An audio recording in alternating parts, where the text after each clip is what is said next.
Hello, everyone. Welcome back. Let's see what happened here.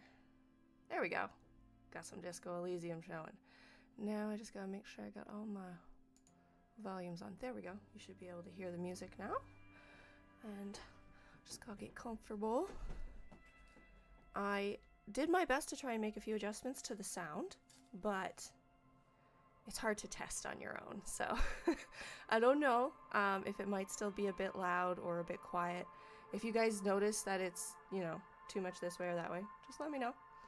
But either way, welcome back and onward and upward with some more Disco Elysium. Moving forward, just so you guys know, right off the hop, I have finally decided on a new day for streaming. I think Mondays are actually probably going to work best for my schedule, although I'm not actually going to immediately stream tomorrow, just to be clear. So it is going to be a week and a day before my next stream after this one.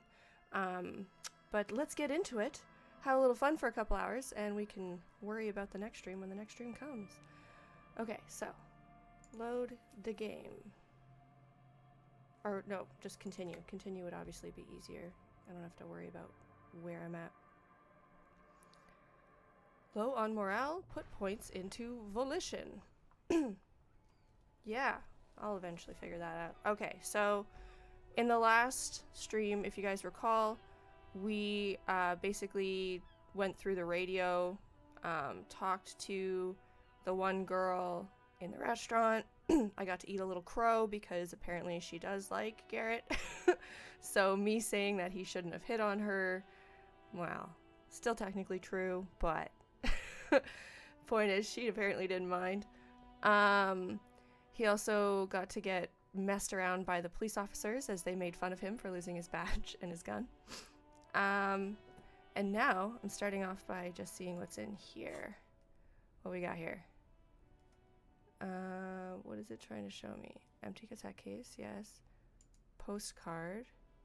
This postcard depicts an ill-advised residential area. Right, I remember that. And then the handkerchief that he gave us. And then the ammonia. I remember that as well. Okay, is it like... Why was it signaling us to look at stuff? I feel like I'm still just missing something. But...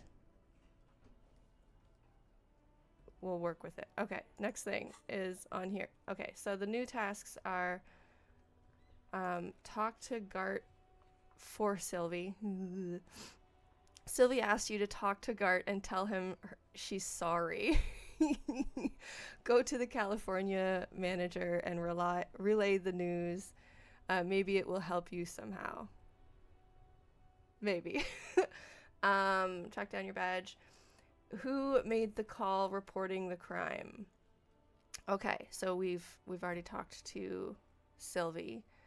Keep searching for the caller, despite lacking any obvious leads. This might take some time. No fucking shit. Okay. And track down your gun. I mean, I feel like we could probably get some stuff done without the gun, but whatever. All right. And then what did we finish? We reported that our badge was missing. Yay, good job. Woo. Okay, so done with that. And now, I guess, well, first things first. Sorry, guys, give me a sec. I'm going to turn my volume down because it's a wee bit loud for me, as always seems to be the case. Now that we have... Right, I remember, like, getting some things that I was like, we could probably use those to take him down. Like the tool... Do we have a bag yet? Wait, that's a good question. We don't have a bag yet to carry stuff, to get the muns. Okay, we have the ammonia though, so we can... Right. So the ammonia means that we can go deal with the dude. Because we were all like, oh, I'm too sick. I can't do this. And now we have to deal with the stupid child again. Great. Okay.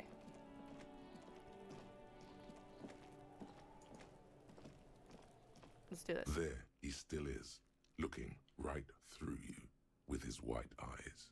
The body below is entirely dedicated to that corpse smell. Emitting it is all it does now. What? So option one is God, what is that? Why is that? Why is it so bad? 2 is, low endurance, eh? Let go of your nose without throwing up. We already know that I'm going to throw up or turn away. Okay, so I think I need to try this again, and the idea is that I have the ammonia, which gives me the +1. Okay, we're going to try that. The ammonia only makes it worse. Ah! The combination forces tears out of your ducts. You managed to keep it in once.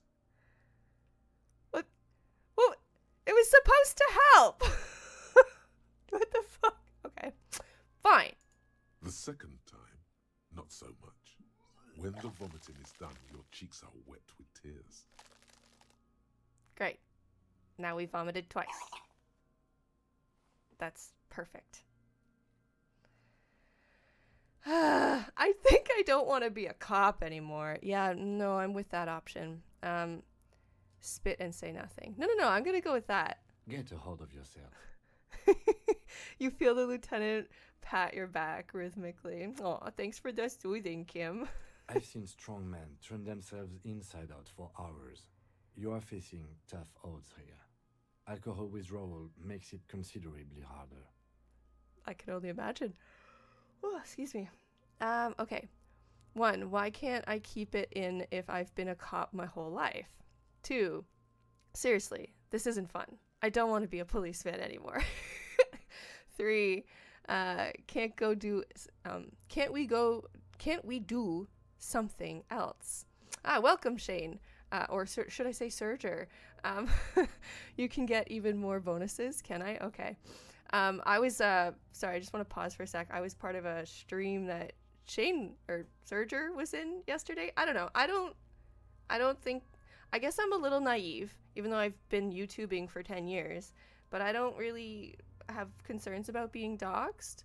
Like, what are you going to do? Is kind of my approach. But maybe I'm being naive. So, anybody come on here and, like, I know you outside of your username. If you don't want me to use your name, just let me know. But let's be real, I've been referring to Shane as Shane since I started streaming this, so we all know who he is. But anyway, thanks for joining us, Shane. Yes, 3, can't we go do something else? I think I want to solve something else now. And then 4, do it without me. I just can't keep it down. Why can't I keep... Yeah, no, why? I've seen captains puke their guts out. It never gets easier. You never get used to the smell. Every Monday is cadaver day. Throw up, investigate. Throw up, initial autopsy. Throw up, baguette. Like, so you're all just like toothpicks, right? Like no one has any time to eat between the throwing up? Jeez. He pats your back again. Then drive to the station. Maybe throw up on the way there if you didn't bag the thing tight enough. So y'all just feel like anorexics, like, right? Or bulimics? Not to, taunt, but holy shit. Okay, so 1, you seem to be fine, or 2, okay. I mean, yeah, 1. I think I've lost my sense of smell. Okay, that explains it. You stop throwing up when you finally just stop smelling. There's a pause. A white lie. Oh, okay. Not being hungover helps too.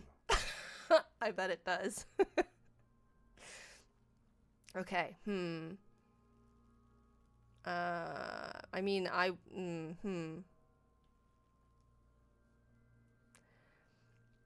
let's see what he says if I say to do it without me. I just can't keep it down. No.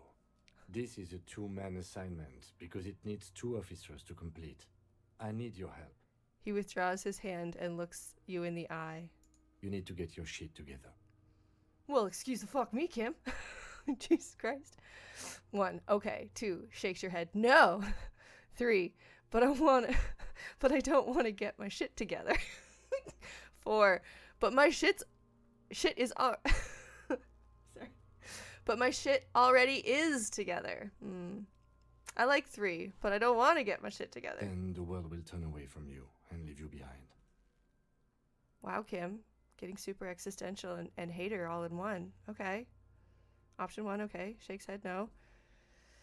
Okay, let's go with my shit's already together. No, it's not, officer. Oh, judgment! Oh my god, hater! Okay. Says to get my shit together. I guess we'll go with no. No, The you lieutenant. will get your shit together. The lieutenant's expression is stern and impenetrable. He points at you. For a moment, the hanged man appears to smile. His lips are red, like a clown's. Oh, that's disturbing. Bitch fight, see? Bitches are at it.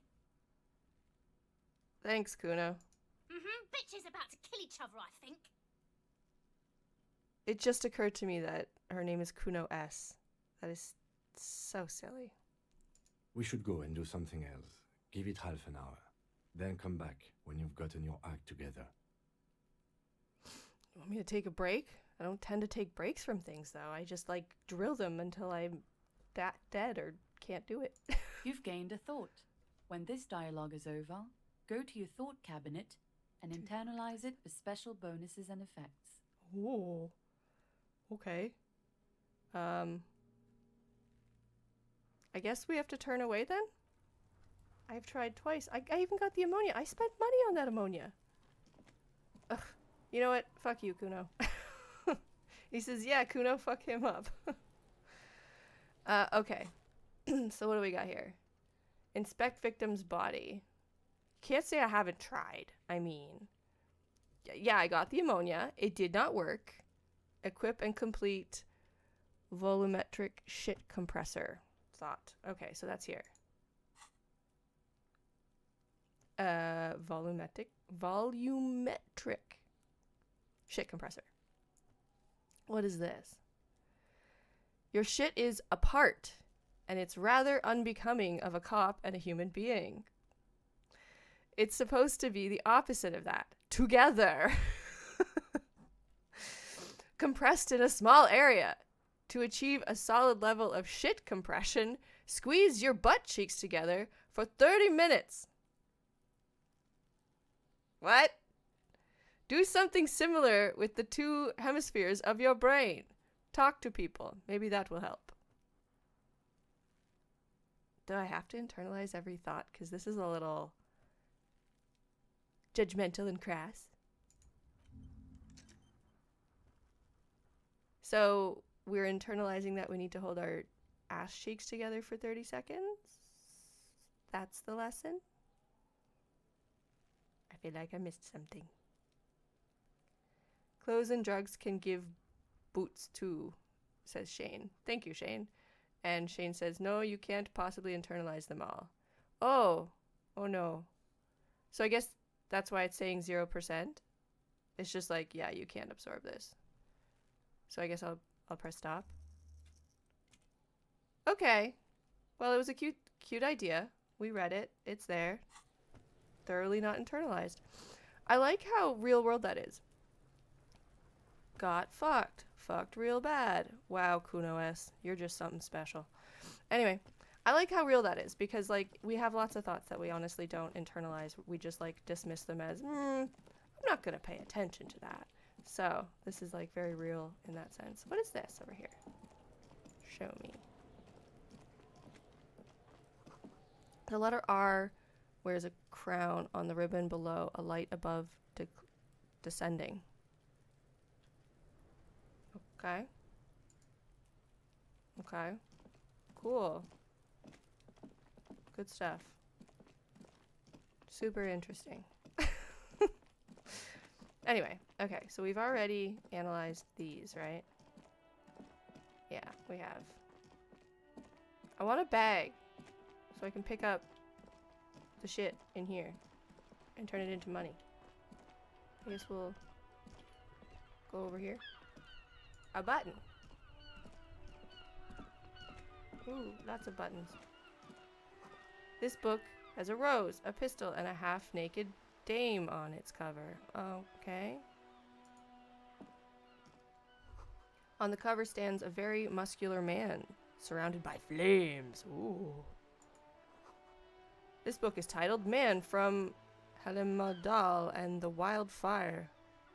I definitely... Helmadal? I'm sorry, I definitely pronounced that wrong. Anyways. So we're just staring at books? Better mouth your watch round me. Better mouth your watch round me, boy? Okay, I did read that right. Okay, okay. He teached himself to spoke. This is a book about pate! Ooh, pig liver. This book, you don't really understand what it is about, nor does it seem important. Then why does it have a button? A book about Boyduro culture. It promotes freedom and a roaming upstream. What? A book about the future. The government reads your mind using radio technology. Jesus fucking Christ. Sounds very musky. Anyways, a human. Can we talk to you? Sir. Step right in. The store is open. A young girl with chubby red cheeks waves at you, smiling. Her nose is also red from the cold. Lovely.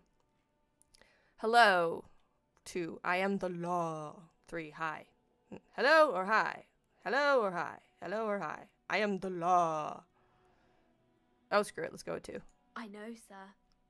She stomps her feet to feel warmer. Are you interested in a new and exciting book? 1. What kind of a store is this anyway? 2. Is it okay if I ask you some questions? 3. Not really, and leave. Okay, what are you saying, Shane? You have 3 spots for them right now, and you can choose which ones you internalize. They give bonuses, but also downsides sometimes. Oh, the various thoughts that I internalize.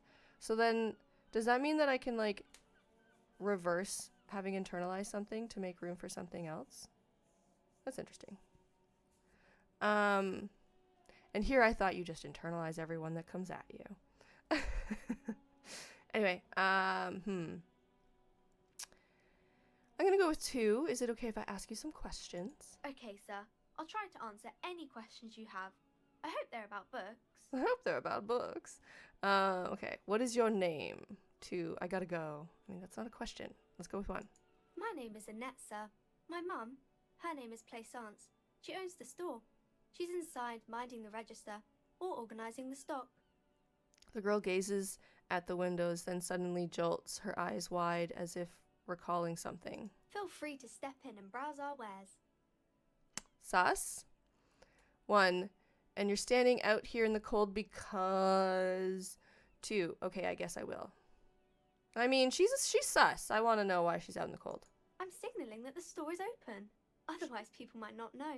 They'd miss out on the crime, romance, and biographies of famous people. She nods eagerly. I am still suspicious. 1. I should have a word with the store owner, maybe. 2. Such a good trooper you are, already learning the value of hard work. Pats her head. Blech. 3. I could help by brutally dismantling the free market. Oh my god. I love that option. Okay, where's my phone? I need I need a photo of that. Love it. Love it. Yes, that is how we all help the system, by breaking it. No, seriously, I'm going with 3. Thank you, sir. I'm glad to help Mum out with the store. Not really what I meant.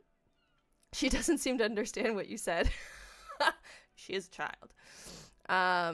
Okay, so 1, what is your name? We already have that. 2, shouldn't you be at school or something? 3, what is this crime business?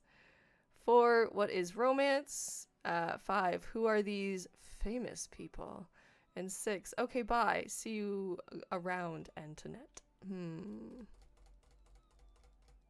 Okay, Shane explains to me that I can pave over my internalized thoughts. That's good to know. I really appreciate that. It's one of those things where it's like, maybe it wouldn't have been great to go into this game blind. But I hear I'm still doing better than, what is it, Aaron from the Game Grumps? So, whatever. Pat myself on the back. Not being a professional gamer and all. I'm gonna go with shouldn't you be at school? I do my studies at home at the moment. I have to help Mum keep this place running.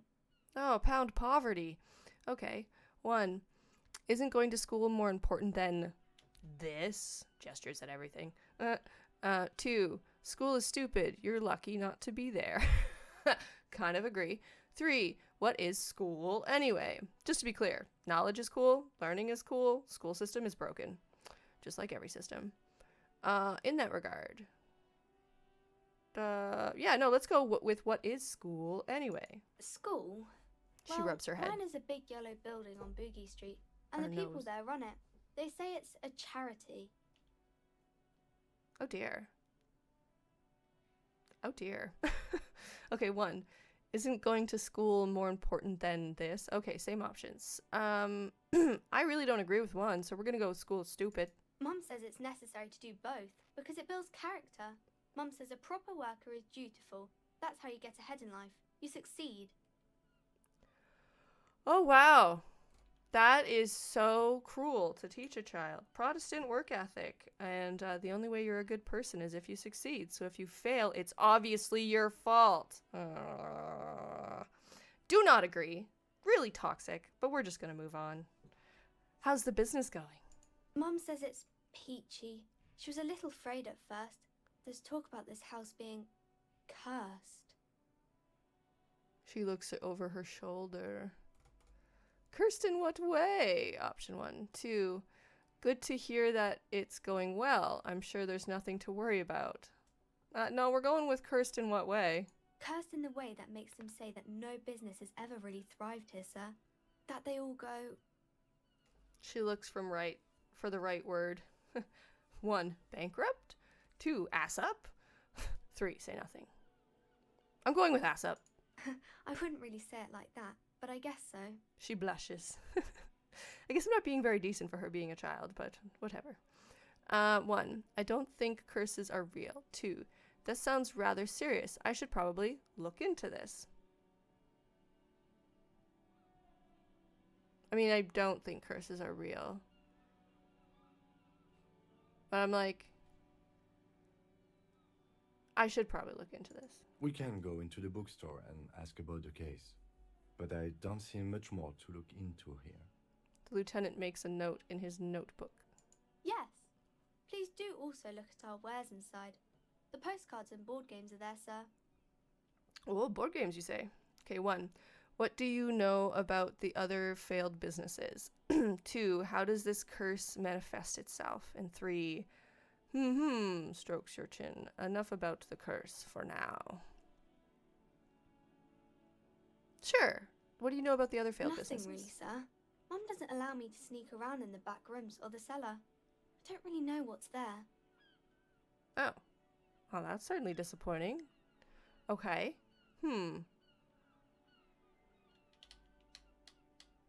How does this curse manifest itself? It does not manifest itself in any way. It does not exist. I liked it better when we were talking about whether it's appropriate to stand out in the freezing weather. Well, excuse me, Kim. Have a little imagination, yo. I'm just trying to see where the story goes. Anyway, 1. But Kim, the plasmic manifestations. 2. Fine, I'll show you. No. I love this. Plasmic manifestations. No such thing. The lieutenant stands at your side, stern and serious. Anything else you wanted to talk about, sir? The girl looks back and forth between you two. I mean, I guess that's enough for now because there's no other options. Maybe I can tell you about some of our books instead.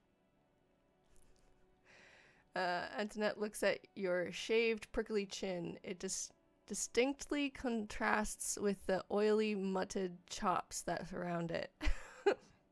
Okay. What is this crime business? Crime fiction is about murders or burglaries or things like that, and the work of a policeman or a private detective who's trying to solve a crime and catch the criminals. That's very straightforward. 1. Wait, no crime. Fiction. I need to know what crime is. Not crime fiction, rather. 2. Why would anyone want to read about crime? And 3. Okay, I get it. Murder gets the people going. I mean, yeah. Not crime friction. I need to know what crime is. She doesn't know what to say. It's that bad. Point to your head. Crime is a deviation from the law, punishable by either a civil or criminal sentencing. It's what the law prevents. It's what the law prevents. What? Okay. What? Okay, right. 1. Why would anyone want to read about crime? 2, okay, I get it. I mean, I know why anybody would want to read about crime. It's fucking interesting, unfortunately.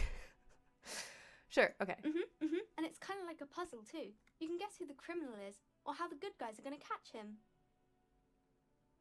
I'm a policeman myself, by the way. The law, as I said. You don't look much like a policeman. She examines you as if to find something policeman-like. 1, huh, well, what does a cop look like then? Or 2, okay then, maybe I'm not a policeman, or should stop being one. I'm gonna go with 1. Didn't mean to offend, sir. Sorry, sir. It's just that you don't look like Dick Mullen. She points to a book cover on which you see a strapping Vespertine officer? I can English. He stands grimly over the body of a dead woman. 1, I used to be exactly like that Mullen guy. Then I decided to live a little. 2, you know, nobody actually looks like the guy in the picture. That's just a stupid fantasy of a man. 3, it's not your body that's important in police work anyway. It's your points to your head. 4, wow, look at the guy. I'll never be as good as Mullen. And 5, I actually had other questions. I mean, sure, we'll get to the other questions. We're fucking around right now. Yeah, let's go with number 1. I used to be like him, and then I decided to live a little. What's that mean? You know, cut loose, raise hell, blow off steam. And everything's better now, sir? What's your interpretation of better? I'm gonna go with I don't know. Why is that? Look at me, a hideous beast, a failure of a cop, a disgrace. 2, a man can never be truly happy with who he is. I like that. 3, you'll understand when you're older. I mean, the first one is so self-loathing, I can't be bothered. Let's go with 2. Oh, okay. I shouldn't have said that thing about Dick Mullen. She blinks at you, not knowing how to reply. That's funny. 1, you know, maybe nobody actually looks like the guy in the picture. That's just a stupid fantasy of a man. Okay, we already read that. Yeah, sorry. I find that so funny. It's not your body, it's your mind. Look at that guy, I'll never compare. Yeah, it's not your body, it's your mind. Head? Yes. Your head! No, your mind. Not head, child. Heads. Heads? No. Oh, okay, mind. Various minds. I get it. Okay, 1. Flexibility. There are millions of different people out there, and you have to get into their heads. Sometimes you gotta be the killer to catch the killer. That's what I hear. 2, a Quicksilver mind. This Mullen guy looks like he needs 4 hours just to come up with a single idea. I mean, I don't like the tone of the second one. Sure, let's go with you have to get into people's heads. Isn't that very dangerous? She examines the picture of Dick Mullen. Policemen live and breathe danger, little girl. Mullen obviously lacks the chameleonic skill. The fuck is that? Unlike you, sir. He's just a fictional character. He's no match for you. She smiles mischievously. Maybe you can show me some real police work, sir. Like in the books. The cover image of Dick Mullen seems to stare at you with harsh disapproval. Ooh. I think we don't need to know what is romance. Or who famous people are. Not important. You can stop calling me sir. I am but a working man. Okay, we've got an even chance. Afraid of the curse, +1. It is okay, I'm going to deduce something now. Okay, I'm too curious. You failed to deduce anything substantial.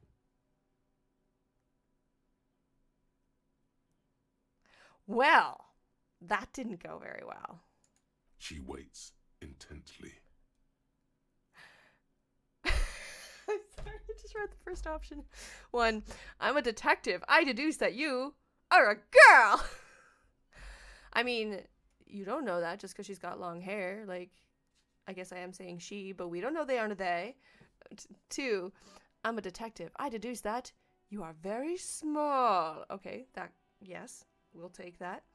Actually, I'm sorry. I can't deduce anything. I'm gonna go with we're very, very small. Come on, don't be silly. That's not a proper deduction. She rolls her eyes. I mean, I thought it was funny. You can stop calling me sir. I am but a working man. No, sir, I can't. It would be too tiring to refrain from it. It's already tiring enough to remember to say it all the time. It's nice of you to say I could stop, though. Interesting retort. Okay, 1. I get you. I, for example, can't stop making this face. Points to your face. 2. Okay, yeah. When the next person comes, you'd have to sir or ma'am them again. Or 3. Sir, it is then. Soldier on. I like the face one. We're going with making faces. That's a friendly enough face, most of the time. Most of the time. Concern.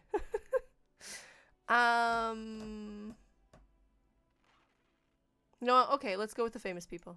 Oh, kings and queens and generals of old, or artists and writers, or musicians, those kinds of people. There's usually something extraordinary about them. She scratches her cold reddened cheek, then continues. I think that's why people read them, to find the secrets of their fame.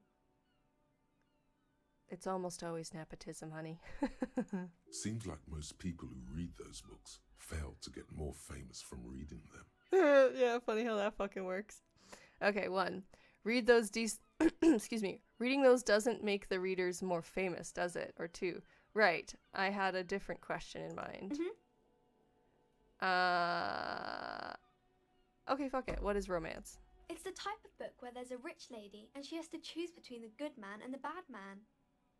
She smiles at the thought, perhaps imagining herself in that situation. I never personally observed that, but I guess that is the case, isn't it? Huh. Or there could be a story about a poor lady getting a rich man. It's about man and lady business, sir.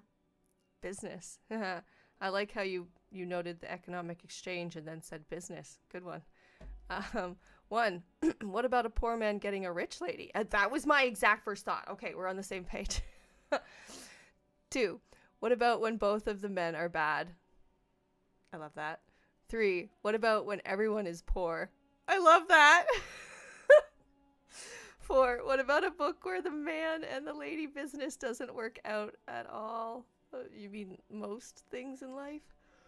Oh, excuse me. I'm not bored, I swear, guys. I'm just always tired because fibro. Anyways. 5. That's enough romance for me. I had other questions. I mean, no, I've asked all the other questions. I love these answers. What about when everyone is poor? That's really not a proper romance story. That's more like everyday life.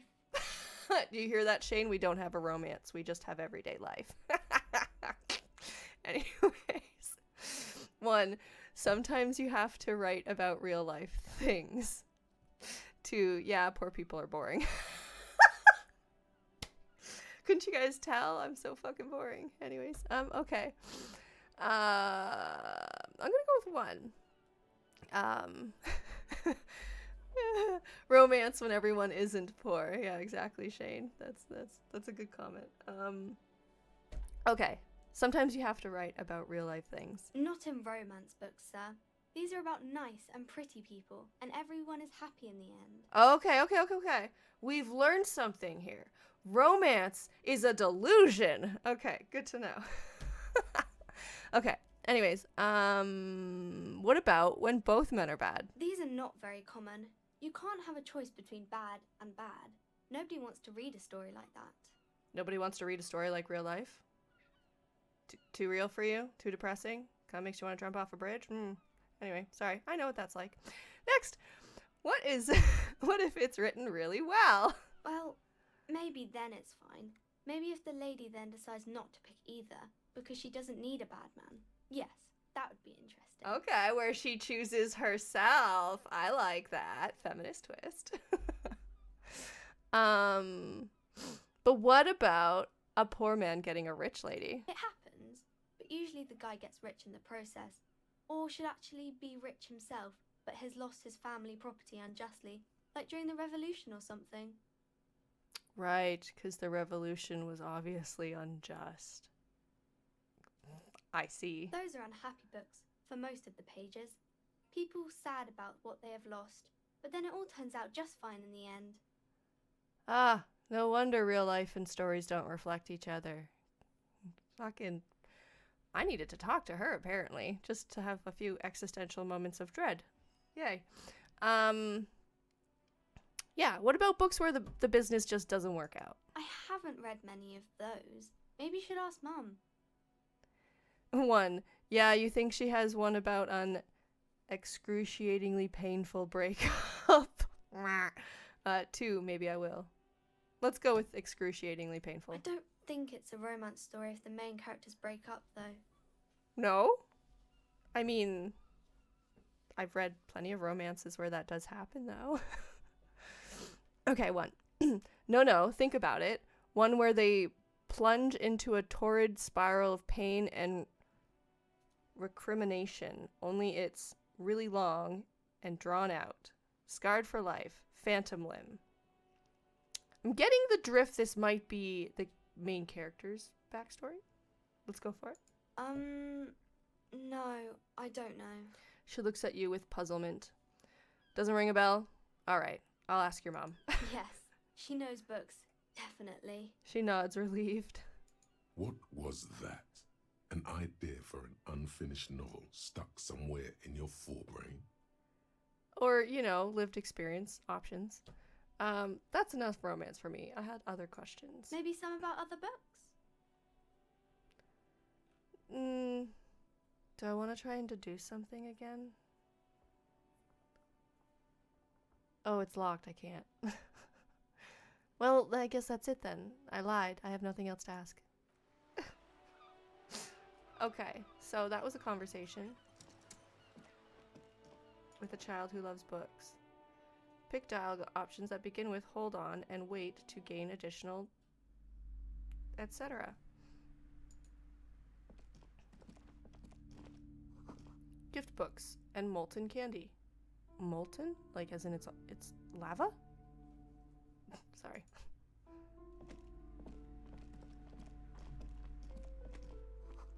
Old sports magazines tucked away in a dark corner.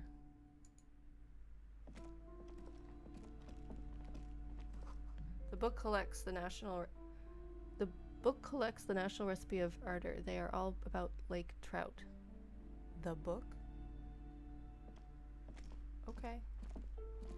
What's she gonna say? Hey, Ma. Welcome to Crime, Romance, and Biographies of Famous People.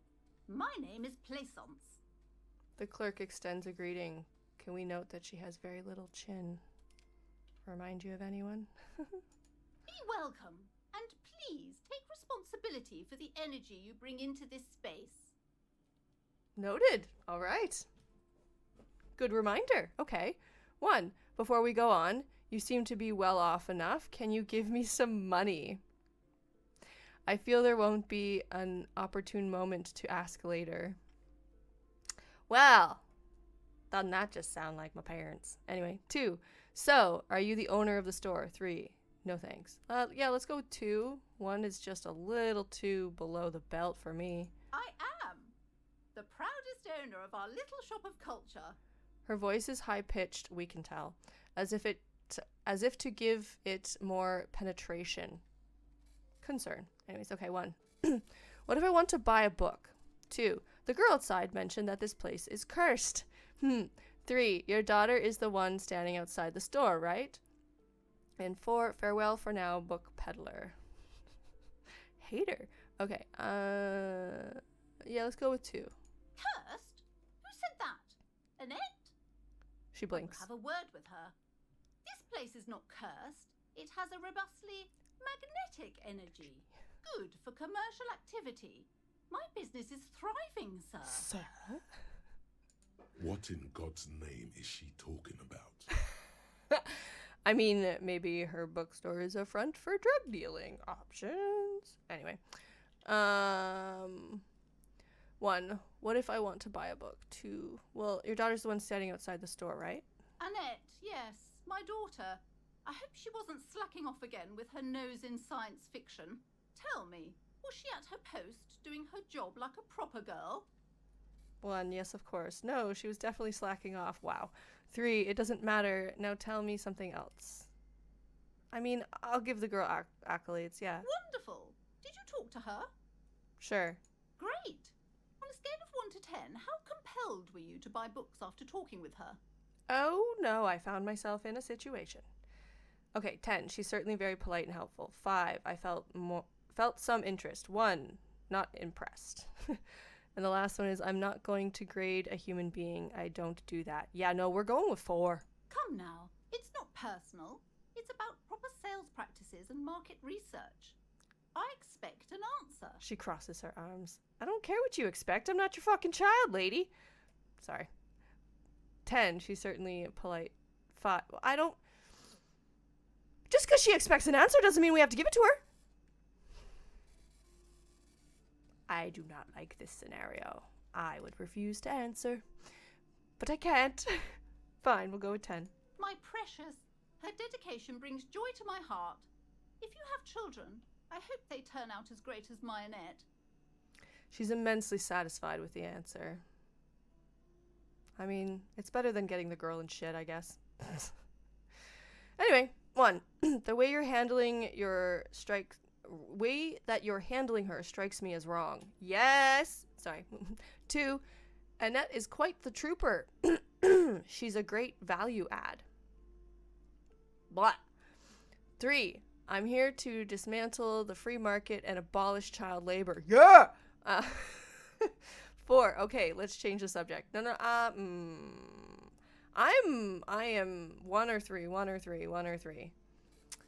The way you handle her strikes me as wrong. I'm here to dismantle the free market and abolish.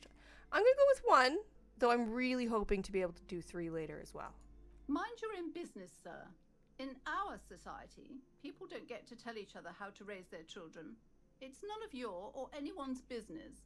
Honestly, in what society do you get to? A parent basically gets to fucking destroy their child legally, as far as I know.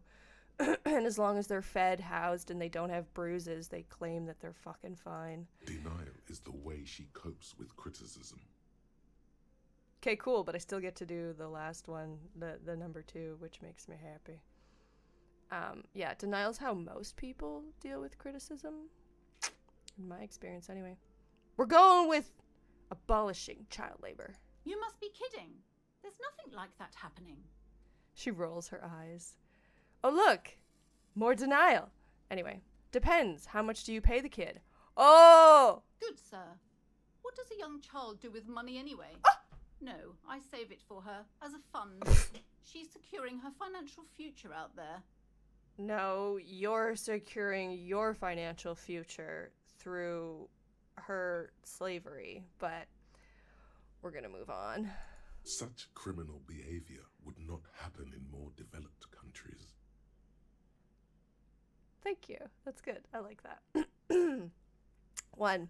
In some more developed countries, this sort of thing is 2 felonies, child labor and slavery. Oh, called it! Called it! 2. Oh, I guess I was mistaken. No, fuck you. We're going with 1. Those countries will realise they've raised a lazy and spoiled generation. Are we done with the jokes now? Her tone is decisive, not at all angry in the insinuation. Well, I don't like you. Which isn't surprising. Yes, we've had quite enough fun here. The lieutenant taps his foot. Oh, am I making you impatient, Kim? Suck it. Okay, fine. Let's change the subject. The woman before you scans the store, her shoulders rigid and tense. Every now and then, she nudges her glasses. Okay, yeah, what if I want to buy a book? Then why are you talking to me? Everything is on the shelves to browse. Don't you feel compelled to buy anything? She fiddles with her, See those shelves pendant. there? Go. Be drawn. then waves her bony finger directly at you. Go, be drawn. So what types of books do you have? All right, I'll take a look. Sure, tell me. Everything is on the shelves. Take a look yourself. She nudges The her shelves glasses. compel you, don't they? No, honestly, lady, they don't. All right, I'll take a fucking look. She smiles and nods, seemingly relieved. Farewell for now, book peddler! Fucking cunt. Sorry. Can't understand normal thinking, lady. Yeah. Go to the thing. Oh, there's so many things to click. A quaint picture book, brochure, very colorful. Okay. It's a tome of fascist magic, rather candid. What? Okay, welcome to America. The plaque on the shelf reads, Biographies of Famous People. You see a large variety of names, none of which ring a bell. Okay. Sorry, I'm still just tickled by my last comment. 1. Storekeep. Anything of note in this shelf. 2. Look through the display of books. I think I'm gonna look first. Browsing through all the books with all their names makes your head spin. None of these seem important or relevant. It's all just vapid egoism. Sounds like North America. Suddenly, a particularly odd title catches your eye. It reads, High Speed Love, the tragic true love story of Jacob Irv and Alfie Delatraz, by one Cecilia Averbrook. What's it about? High Speed Love chronicles the romance between two of the finest tip-top tourney racers in history. One of them is the madcap driver, Jacob Irv. His blonde mane graces the cover. Why is this of interest? Next to Irv's life story, you see a slim biography of an Occidental rock star called the Anti-Star. He's famous for shooting morphine into one of his eyeballs and cocaine into the other. You can shoot up your eyeballs? Next to that, Revacholian radio personality Guillaume Bevy stands in front of a rundown drug den. He's a permanent fixture on Channel 8, reporting on real-life crime and ruining cops' days. Nice! I really must insist you buy one of the books. Reading them is not for free. Do still browse, though, but not too long. You're interrupted by the shopkeep. Okay, that totally happened to me as a kid. I would go into variety stores because I was one of those nerds. Just, I don't know, just indoctrinated into buying fucking celebrity magazines like the girls are. And I'd go in and start flipping through them, and the variety store would be like, you have to buy, no read, you have to buy. And I'd just be like, fuck you, buddy, I'm poor. Anyways, moving on. I'm sorry, I did not mean to rush you. You are browsing. Go ahead. Take your time. Time is commerce. Time is commerce, that is true. Anything of note on the shelf? I would say The Greatest Innocence. Yes, most certainly. It's an important educational tool delving into the depths of history, religion, and their relation to innocentic power. Innocentic power? What the fuck is that? Curious. Okay, 1. Who or what is innocence? Yeah, no, okay. All right. 2. Great, I don't need to know more. Yeah, no, I do. A very influential historical figure. But surely I don't have to tell you that. She waves You're her hand. a law officer, and law officers have at least some education. That is a very hollow assumption that I would not personally make myself. The book is also very daring. The author aims to re-examine the universal understandings of the innocentic system, creating a fresh vantage point and a shift in the tired order of things. 1, I thought it was about which of these innocence. I thought it was about which of these innocence is the coolest and greatest. Innocences. Okay, that's a confusing phrase, but okay. 2, so you recommend it. 3, great, I don't need to know anymore. Sure, let's go with 1. Perhaps for a layman, deep analysis is necessary to peel back the multi-layered meanings. Do her words seem vague and abstract to you? Yeah. So you recommend it? Certainly. It's prudent for a person to have at least an elementary understanding of history and society. Imagine the chaos we'd be in otherwise. This is America. Moving on. You feel like you should get this one. Definitely. It's important somehow. There's something personal inside. Okay. But it's locked. I can't do it. Probably because I don't got the muns, right? Yeah, I don't got the muns, so I can't. I mean, I can't. I'll come back for your precious book. Ooh, more touchy things. This bookstore is not strictly about crime, romance, and biographies of famous people. There's also a wide range of paranatural literature. 1, look through the shelf through... yeah, well, sure, look through it. Amidst the various books, you find one written by someone named Matthias W. Dundas. It's about wholeness, unity, balance. These 3 things are very important to the working class mind. Fair enough. The point of the book, and many others on this shelf, is to give people medicinal advice in situations where they don't have access to paid health services. Cool. 1, how does that work? 2, interesting. Yeah, how does that work? It serves platitudes, while also telling everyone that traditional medicine, the kind people don't have access to, and which costs more than this book, is garbage, and would only give you cancer anyway, without even curing your cold or anything.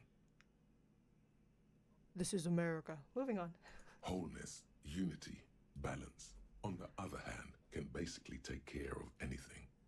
Though it is important to note, Fuck, this is Christianity. Moving on. when it's up to your mind to heal yourself, then it's because of your mind that you're ill in the first place. Oh, okay. This is Project 2025. Moving on.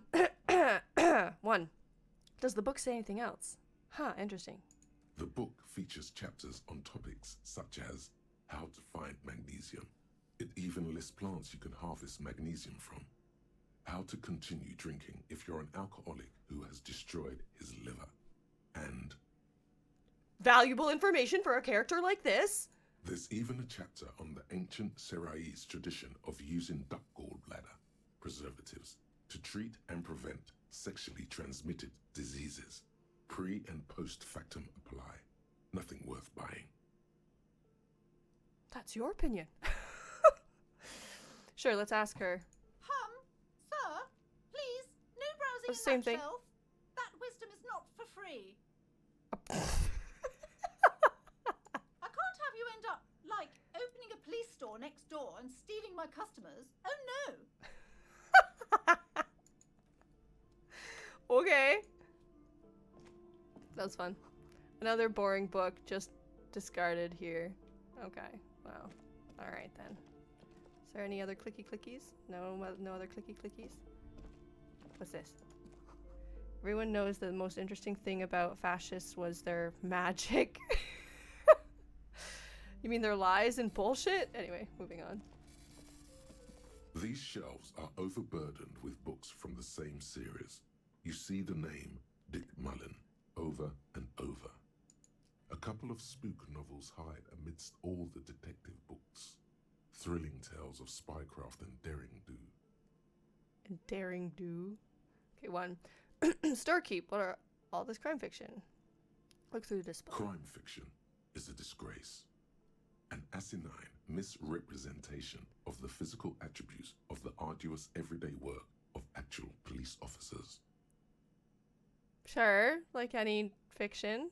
These books greatly overstate the excitement of police work, Yeah. glossing over how long it takes to actually follow up on leads and eliminate dead ends. Yeah. What's more, they completely ignore the psychological hardships of year after year coming into contact with people during the worst days of their lives. Yeah, that'll have an impact on anyone's mental health. Yeah. Not a single mention of all the stress this work creates upon the officer's family. Detective fiction just doesn't tell the truth at all. Now, would you like a list of all the books found on the shelf? It's tempting, but no. Shelves filled to the brim with crime novels featuring the supposedly stalwart Vespertine detective, Dick Mullen. Dick Mullen. Okay, we're gonna move on. We don't. Okay, but what? Inexplicable feminist agenda. Yay! There is something you need to see, sir. We found the remnants of an ancient artifact lodged in your hypothalamus. It is a cylindrical object, piss-weathered and smelling of liquor. The paint is peeling off, but you can clearly make out the letters Revolutionary Feminist Agenda on the hull. It appears that some time ago, before you became a joke, you were an actual feminist. Somehow, you've come to that conclusion. Perhaps you can work your way back. Of fucking course I accept. That's amazing. Facts. Yes. Okay. +1 empathy could evolve into... What's RFA? +1 electrochemistry. Would have to quit drugs to go there. Okay. Cool. Oh, and I see. Forget is the thing. Okay, I get it. I don't want to forget it. Cool. And I see this, the open spots. Okay, I'm starting to slowly get this. So, noted. We feel strongly about our agendas. They were very important to stay organized in school. Anyway, what's over here? You see a set of tattered curtains blocking the way to another room. A strange cage-like trinket dangles from the curtains. Okay. Excuse me, officer. The back room is strictly for employees only. Excuse me. Shopkeeper, what's behind the curtains? Examine the strange cage-like trinket. Cage-like trinket. Pull open the curtains. Ignore the curtains. Examine the strange cage-like trinket. You see some kind of charm, an irregular polyhedron assembled from bones, sticks, and straw. Inside, a disturbing fish head with empty eye sockets stares at you.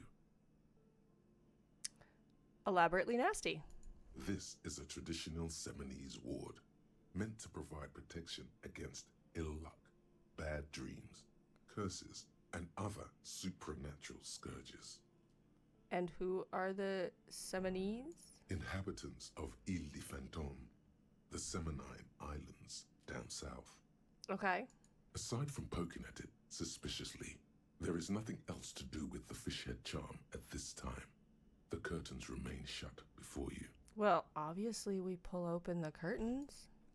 Just as you're about to pull apart the curtains, the petrified voice of the shop owner cries out once more. Sir, don't touch that. I told you it's off limits for the customers. Her hand has closed around her pendant, her fingers nervously playing with the talisman. Parapsychologically speaking, we're done if you decide to open them. I won't be held responsible for the consequences. It's too dangerous. Too dangerous. She looks away, mumbling. Why is everyone always messing with the curtains? Why can't they just buy books like normal people? Okay, I like that she's insinuating normal people read. That's good. Anyways, 1. This is about the curse. That's why you're afraid. 2. Ma'am, this is different. I'm a police officer. I need to get in there. 3. But I sense this place calling for me. I must investigate beyond the threshold. 4. I don't care. You can't stop me. I'll open them. Continue. And then 5. All right. I'll think about it for a while. Ma'am, this is different. I'm a police officer. I need to get in there. Why? It's not like anyone was killed there. She stops abruptly as her hands flies over her mouth, baffled by her own bluntness. Does that mean that someone was? I'm sorry. I don't mean to be so impolite. Just please don't go there. I can't allow that. You'll only make things worse and unleash the powers. What the fuck are the powers? The curtains do seem frail suddenly, not robust enough to contain a slippery darkness. Curious? Is this about the curse? That's why you're afraid? No, it's just a storeroom for the employees, I told you. Now please step away from the curtains. She's almost begging you. I don't care! You can't stop me! I'll open them! No! please just talk to me, officer? Come here and let's talk this through before you decide to do anything extreme. She raises her hands to try and stop you. Talking is always good. Go see what she has to say. What if I don't wanna? The curtains, tattered with age and covered in dust, hang before you, as if taunting you. You say I should go talk to her. I say rip them open. Yeah! You see a dimly lit room full of dusty furniture and trash. A doorway stands in the back, covered in dozens of scary little Seminese wards, your shadow looming over it like an omen.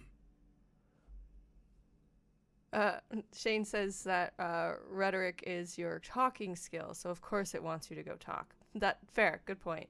I was like, am I doing something wrong not listening to it? Maybe, but I want to open the goddamn curtains. Anyways, okay. So what's next? I warned you, you're unleashing forces beyond your understanding. Okay. Maybe that's the point, lady.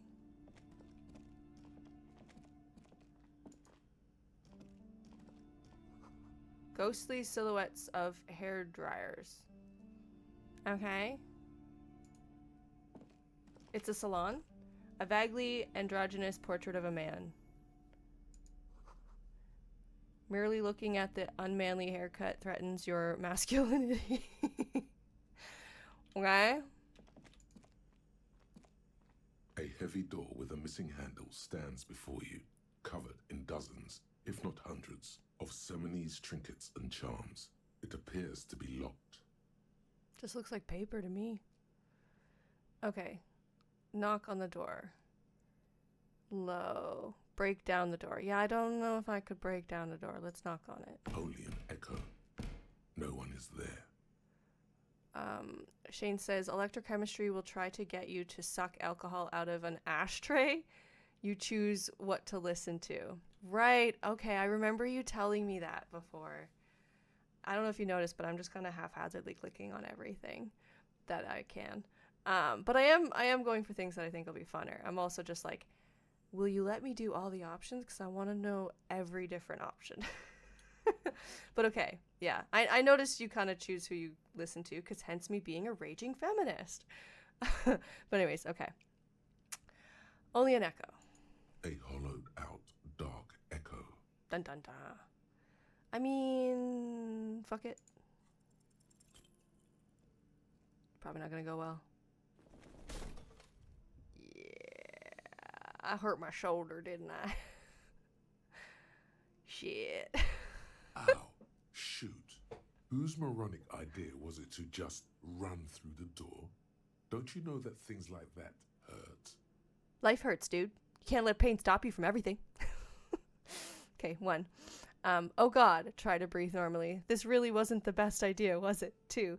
I deserve this. My body deserves to suffer for being this weak and disappointing. Oh boy. 3. Is that blood I'm seeing? Rub your forehead. 4. Please don't cry. Please don't cry. Slaps your face. I don't want anyone to see me cry. That's funny. Okay.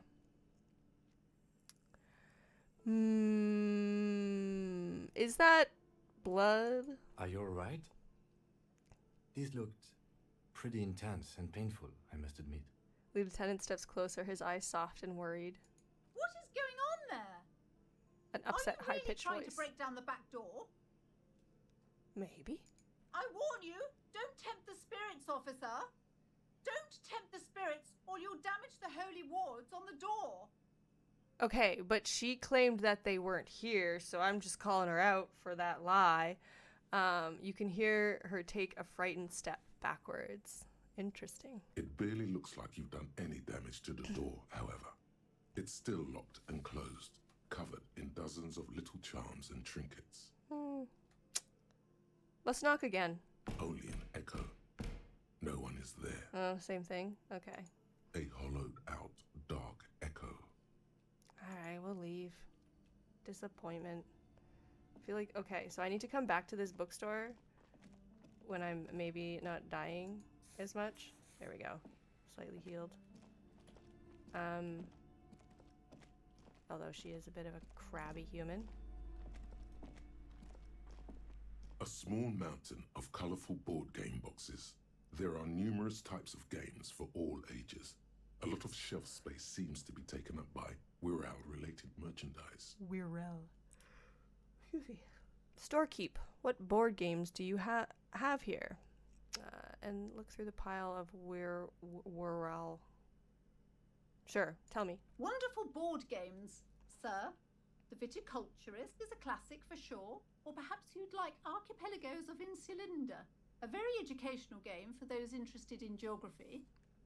Which is like the most boring subject aside from math. Raubritta is a fun game of economic competition that can get quite intense after a while. We have games for the whole family. You can play with your children. LOL. Look at me. Who'd want to have children with me? Kind of my thought, yeah. 2, I don't feel as if I have any kids. 3, yes, kids, friends, chicks. I have all those. Totally. I find this fucking hilarious, but I don't like the self-deprecating one, so I'm gonna go with that I don't feel. Friends are technically like family. Sure. She fiddles with her pendant, thinking. For playing with friends, I'd recommend Suzerainty. It's a civilization building game where you build a civilization, then set off to brutally colonize and repress other civilizations. It'll cost 12 real. So it's just like a game based in being British. Good. Nice. Awesome. Okay. So what about all this Wirral thing? Look through the pile. Yeah. Lousy auras there. She shudders. Role-playing games are popular among those types. You know, who are into those kind of things. Personally, I don't like it. Not at all. Is that a jab at anybody playing this game? Like, holy shit. I've heard they turn people into occult enthusiasts. That they have rituals where they try to summon entities. Highly immoral stuff. You can still buy them, though. She looks at the table, crossing her arms. Sure. Let's look through. An endless variety of source books, lore books, and codices litter the table. The topmost book is titled Welkin Compendium, 2nd edition. There's also a large hardbound tome with intricate cover art, The Hunters of Catawak, Boreal Creature Compendium, and a Pick Your Path adventure game book titled Tales of Wirral, Cavern of Velkrag. Books in a board game section? Who wants to read books? I do. Don't hate her. Come on. Books are how you learn.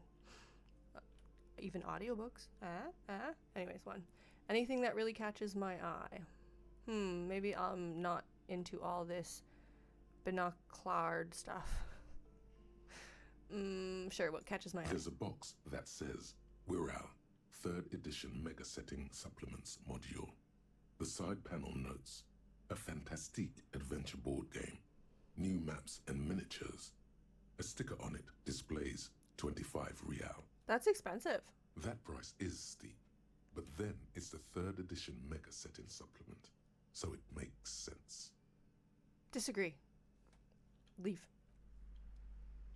No amount of being expensive makes sense. That's just capitalism justifying itself. Alright. That did not do a lot, but learning. Okay, what's this?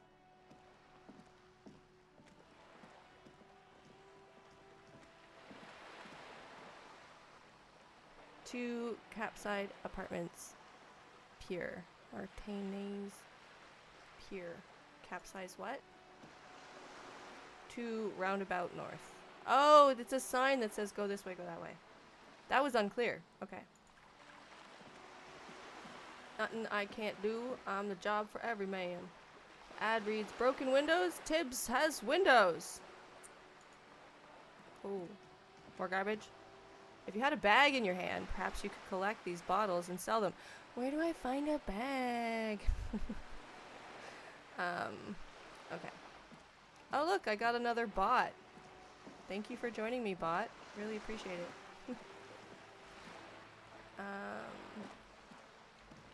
Yes.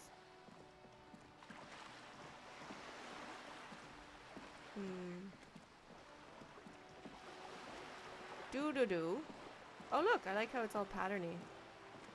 Like mosaic-y. A lonely cormorant surveyed the sea, indifferent to your approach. Cormorant? It's like a bird, right? Indifferent to your approach. Can I touch the bird? No touchy the bird? Okay.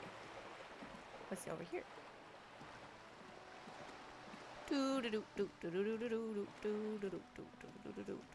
Oh! Oh no, stop. I don't want to go. I just realized that's way over here. Okay, so what we're doing... I think we're going too far. We still haven't talked to the drunk guy. I want to go back and talk to the drunk guy before I venture off into this corner.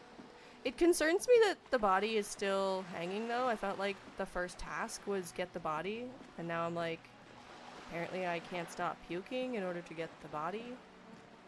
Need to be less hungover. How do you be less hungover? I tried the ammonium, didn't work. Okay, drunk guy, what you doing? No, come here. Talk to him. Talk to the drunk guy. You hear the distant squall of seabirds. Yeah, okay. Talk to him. Listen, boy, I don't start trouble, I fix it. I've been kicked out of every joint in Rivershaw. Come on, Hick. The night's still young. That's my song. That's a... Nah. This shit. Music, my life, man. Hick.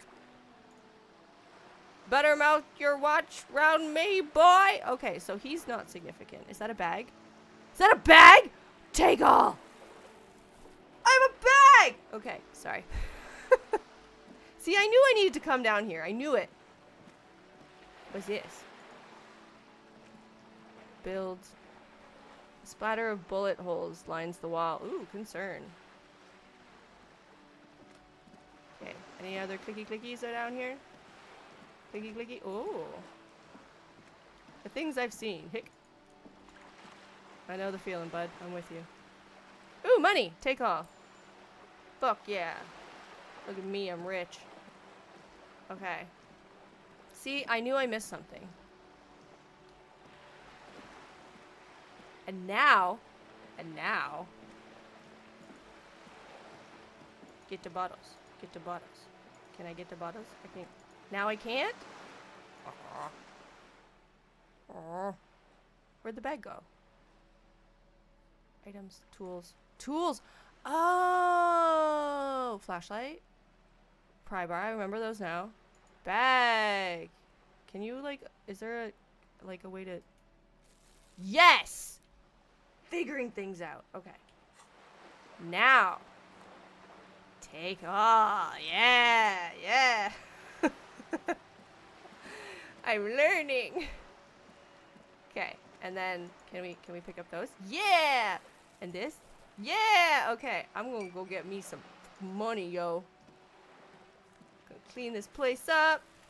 Make some dollar bills.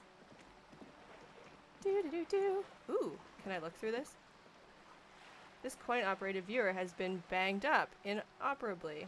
Oh, that's a no. What about more bottles? Any more bottles? There's a person. Hi, person. I'll get back to you. First, more bottles. Yeah. Get me money. Get me the money. All of the money. Yeah. Money. Dollar bills, y'all. Oh, right. I should just click take all. My bad. Is that a bottle? Do I see a bottle? Yes. Take all. Bottle. Anybody? Bottle. I am garbage collector. I make money.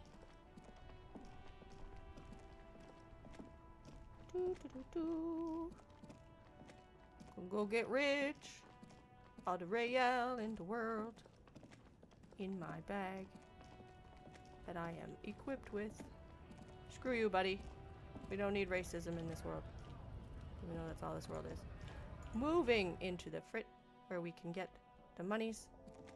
Because I remembered. Aha! Do the thing! The tear machine stands in the corner. A sign says 1 bottle equals 10 cents. Your bottles clunk into the machine, and the money appears with a satisfying jingle. You're a richer man now. I'm a big kid now. Woo! Just in time to internalize Hobo Cop. Let's see. Oh, I could equip these, I guess, eh? Pry bar. Chain cutters.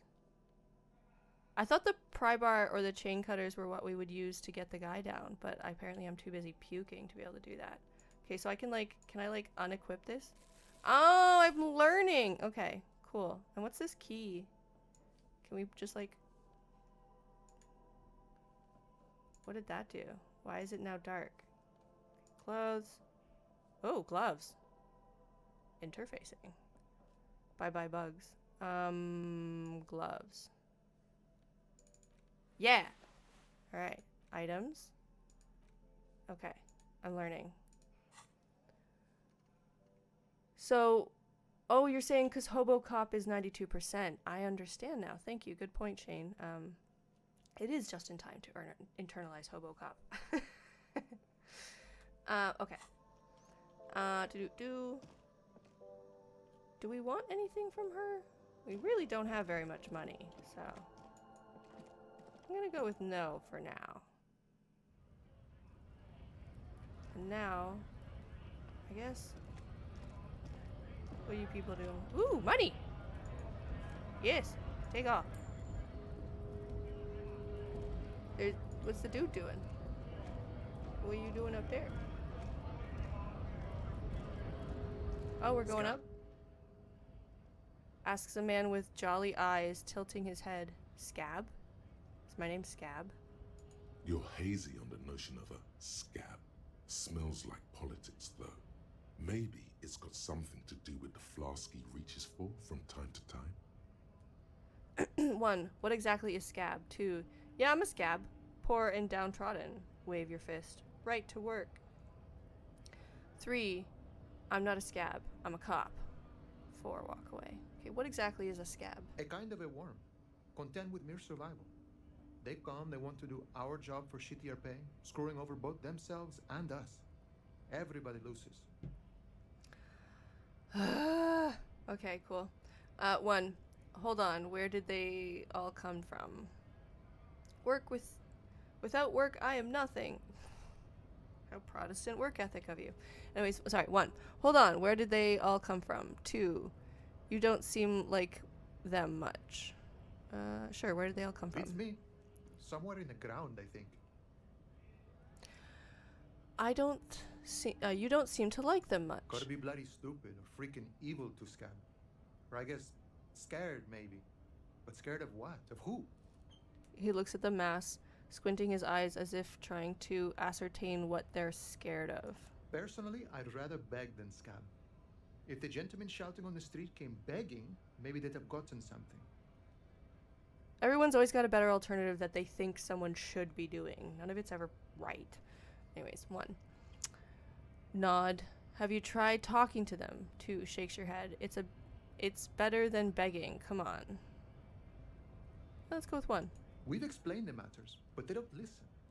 This lot would be reasonable and go home if the big guy wasn't riling them up all the time.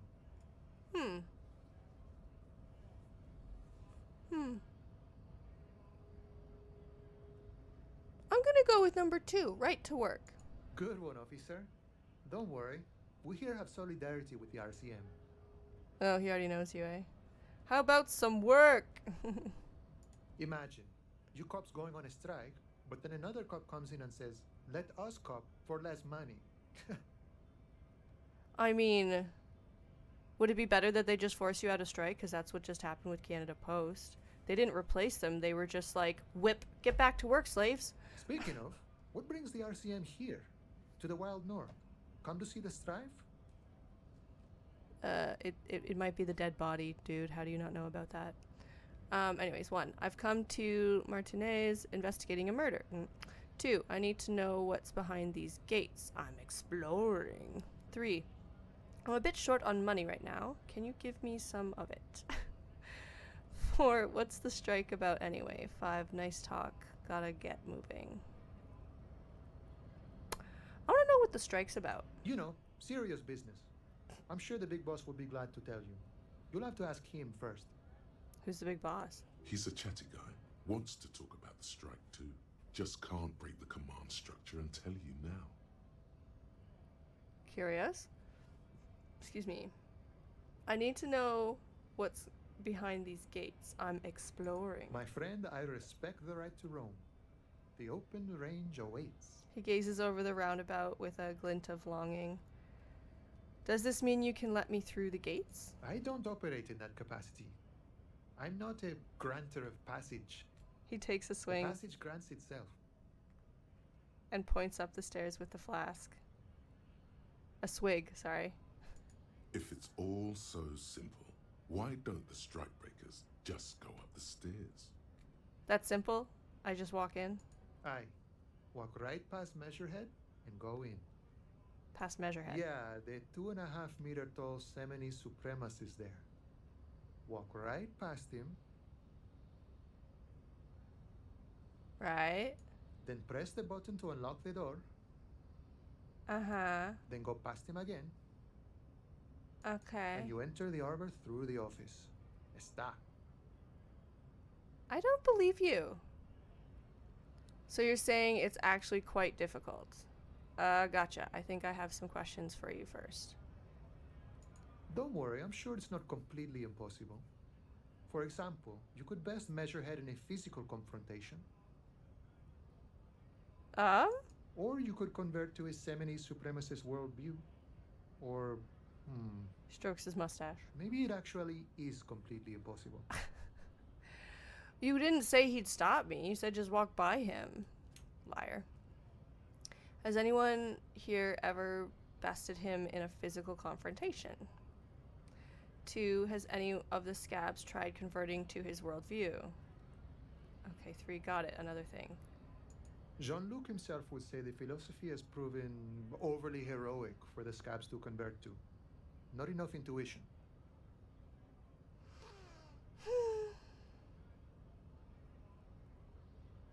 That's just discriminatory. Okay.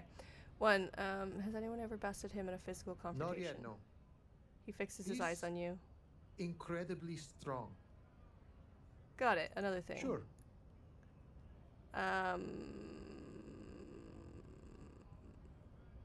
I've come investigating a murder. Murder, huh? That sounds like a lot of hard work. You'd never see me investigating a murder. Clearly. 1, it's actually very fun and easy.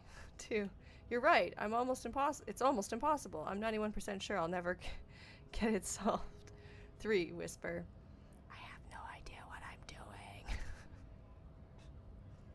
4, maybe you want to help me solve it, but by telling me who did it. Let's go with 4. Of course, Policia. He It gives you a wasn't me. sly smile. You can rule me out. Easier that way. He didn't do it. It's the truth. Sure. Whatever, let's ask for money. Sure thing, my friend.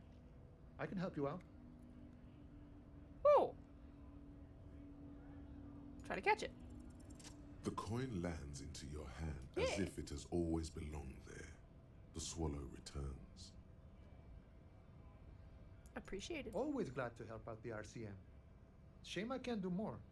Things are meager at the moment due to, He nods towards the protesters. you know, the winter's fat is slowly running out and all. Still better than scabbing, though. Huh. 1, the union has problems getting by. 2, every little bit helps, you know. 3, gotta spend money to make money. Let's go with 1. Nothing to worry about, really. The jam's a bit of a mess. Cargo can't get in or out. The rationing is a bit stricter, is all. Supplies should last the strike, though. Okay. 1, every little bit helps, you know. 2, gotta spend money. Let's go with 1.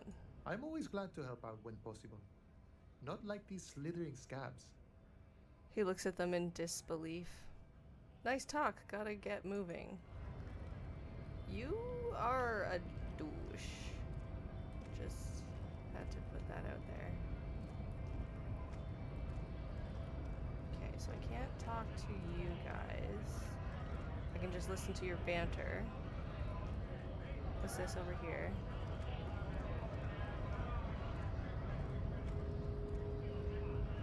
It says, Gre! Why don't you fucking come down here?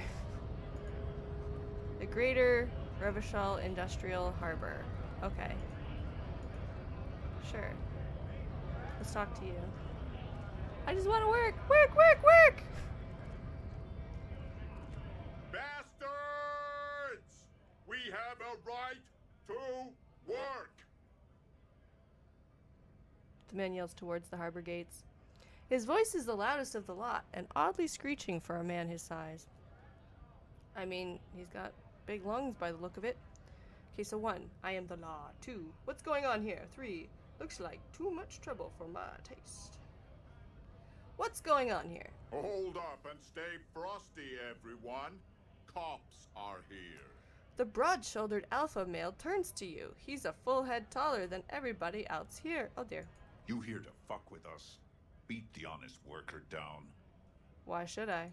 We're here to fight for a cause. Stripes usually have problems with people who have causes. Oh, then yes. Okay, then I'm thinking no. Good. We're fighting for a cause here. Right to work! He chants. Right to work! At the gates. Besides, we're not that different. It helps if people see us talking, cops and strikebreakers together. Shows authorities are on our side. Builds confidence. Technically, maybe. What kind of a cause are we talking about? 2, I don't think I've chosen any sides yet. 3, regardless, I have some questions for you. Proceed. I'll go now. I mean, we already know the cause, so I have some questions for Maybe you. you should ask them the questions, like why we're not allowed to make a living here. Shame on you! He bellows at the gates. We have families to feed, you piece of shit. He points his finger at the man sitting on the railing. So do we, Scott. The loitering man hollers in return. Okay, so 1, I want to get into the harbor. 2, what is a strike? 3, who are all these strike breakers? Look around. 3, 4, what exactly is your goal here? 5, I'm just going to leave.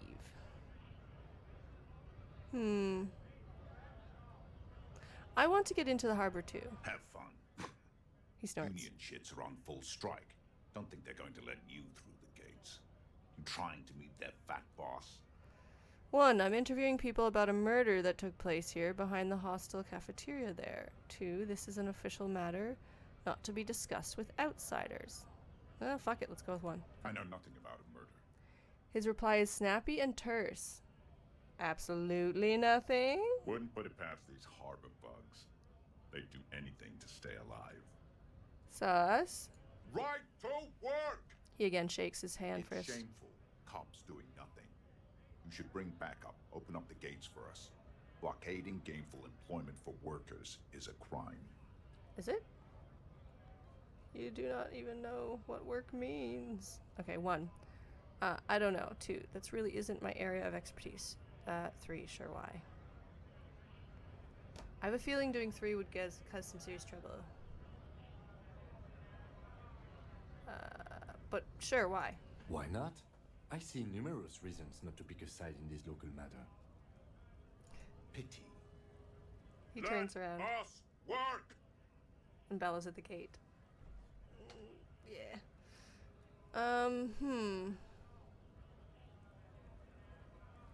Who are all these strikebreakers? Honest men and women with rights to work, to be useful, not toys for corporate interests. The man runs a hand through his steadily graying military haircut. Excuse me. We came here to help the harbor run smoothly in time of crisis. If union fucks don't want work, they ought to let in those who do want work. It's not about not wanting work, dude. You strike because you're trying to get your rights met, dude. I have a question. Why do all these men follow your leadership? The lieutenant looks him in the eye. You think they follow because I'm big and loud? No. They follow the rules of the market, the rules of the economy, because they were He starts bellowing. given a job to do. Yeah, no, it's that you're big and loud. Let's be real. But what is a strike? When a bunch of ungrateful, lazy cockroaches can't get their act together, decide to block honest work for other people. He shifts uncomfortably in his workers' overalls. What do the strikers want? Beats me.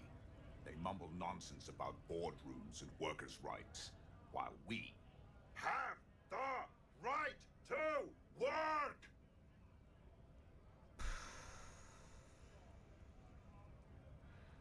This is confusing. Like, so there's a strike. Strikes are generally to get your rights met, but he's just like, I just want to work in general. So you're like, fuck my rights, please kill me on the job? Like, I don't know. Unhelpful. There's something odd in the way he carries himself. Yeah. His set of clothing looks vaguely mismatched. The different pieces of the attire seem ill-fitting. Okay. Yeah. No, I'm like detecting something off about him too. Thank you. So 1, ill-fitting. What does that mean? 2, ignore the discrepancy. No. What does that mean? His shirt is far too small and an unpleasantly tight fit, while the overalls, held up by a belt, seem to fit a man with much more corpulence. Corpulence. Okay, 1, you wearing new clothes? 2, ignore. No. Number 1. He ignores your question, choosing instead to turn to the emaciated workers, raising both fists in the air. The clothes are obviously not his. Silence is the answer. There's something off here, but he won't say what. Yeah? You've been talking to him for quite a while now. Something is off with this guy. Ask him where he's from. 1, okay, I gotta ask, where exactly are you from? What's it to you? Deep set suspicion drips from every syllable. Okay, 1, curiosity, going to figure out this strike mess.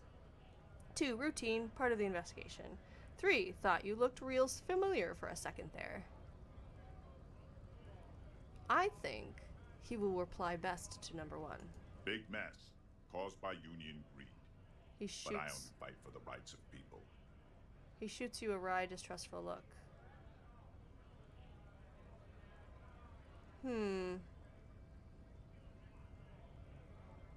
So he didn't answer you. Every once in a while, it's like you can see glimpses of another guy under the guise of this fighter for jobs. He seems a more brutal, cunning, and suspicious person. Just a hunch. Or you just might be paranoid. Nah, man, this guy's got something off about him. 1, already got that. I'm interested in your background. And then 2, makes sense, I guess. Never mind, not gonna pry. No, we prying. We're all workers, right? Workers stick together. Came from the eminent domain, in Jamrock. Backgrounds in odd jobs, heavy lifting, cargo hauling, bouncer work. I know the drill. I beat things up and lift shit for money. Okay, 1, a bouncer? Where? I frequent a lot of bars. Maybe it's one I know. 2, sweet, I know bars. Been thrown out of several. Maybe that's why you seem familiar. 3, I don't really drink, but work has taken me to some. Which one was it? Okay, we all know that 3 is a fucking lie. Let's go with the first one. Worked at Territorial. Ring a bell? Yeah, I think I've been there. Not right now, but I might have been there. I don't really remember things well. That was 2. 3, never heard of it. Are you lying? Let's see what he does with 3. We're done here. Uh-oh. I have a strike to break. He squints at you, a little spark of violence gutters in his eyes. What the hell? Gutters? Okay. Then he blinks and turns to his men. Well, shit. Hobocop. Yeah. Technically, you wouldn't be a cop anymore, but a hobo. That would mean game over for the cop chapter of your adventures. Oh, no. But Who knows where the hobo part takes you? To the bar, the old L'Assommoir, to the pier or the sewers, to Le Royaume, where for 300 years they interred the dead. You could plunder royalist crypts for long-forgotten triple malt bourbon, then fight the Arden-Macan beast that lurks the bottommost sepulchres. The secrets of the city are all yours at last. But I'm not a cop anymore? Would mean that the game over for the cop chapter of your adventure. Bonuses are it reveals extra special collections edition tear bottles on the map. More money from selling tear.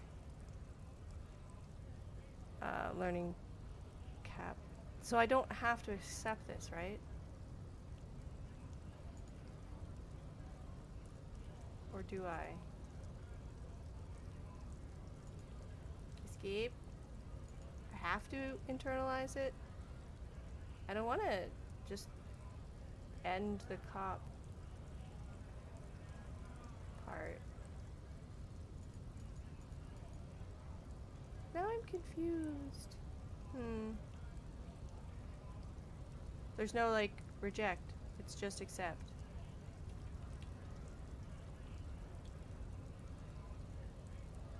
Okay, I guess we're not a cop anymore.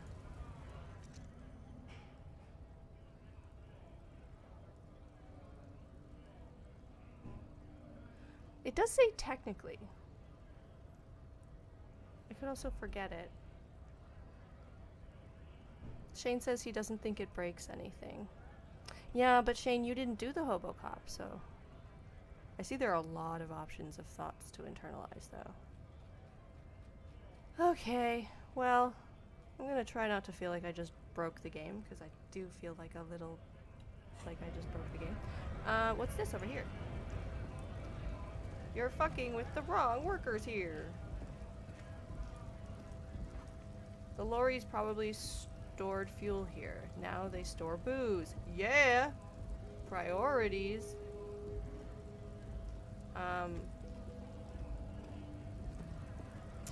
I'm not going home. Okay, is there any other clicky stuff? Ooh.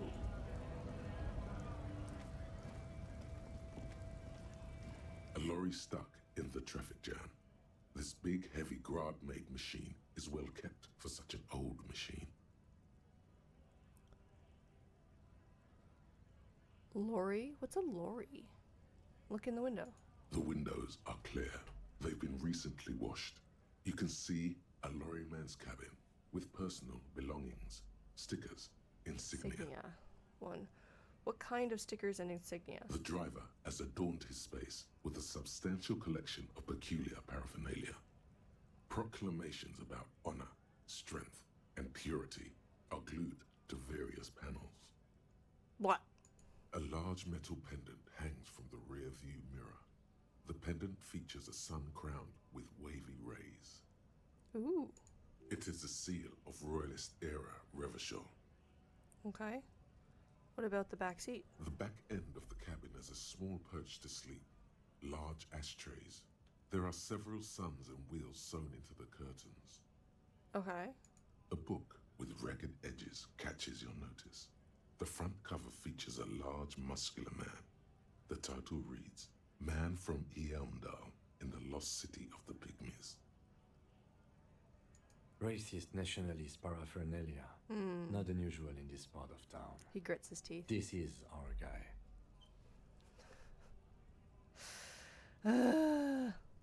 The lieutenant nods towards the racist lorry driver. Oh. Okay. You think this lorry belongs to our tough guy? Likely, yes. This guy's proud of who he is. Drapes it all over his machine. Yeah, that's fair. Alright, leave. Seems like a bit of a twat.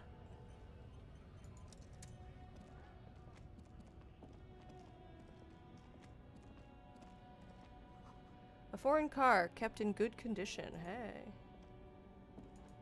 Cool. That's it? Alright. Did I miss anything clicky over here?